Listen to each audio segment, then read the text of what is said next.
Okay, to get started, I just added two clips to my timeline that I'd like to add a glitch transition between.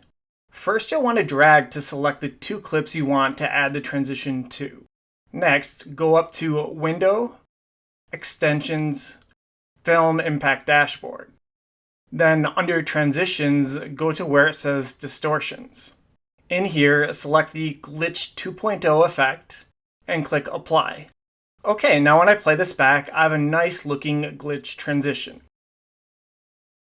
To customize your effect, select it on the timeline to bring it up in Effect Controls.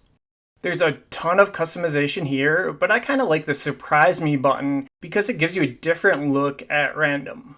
But yeah, that's all for me. So as always, thanks for watching and see you next time.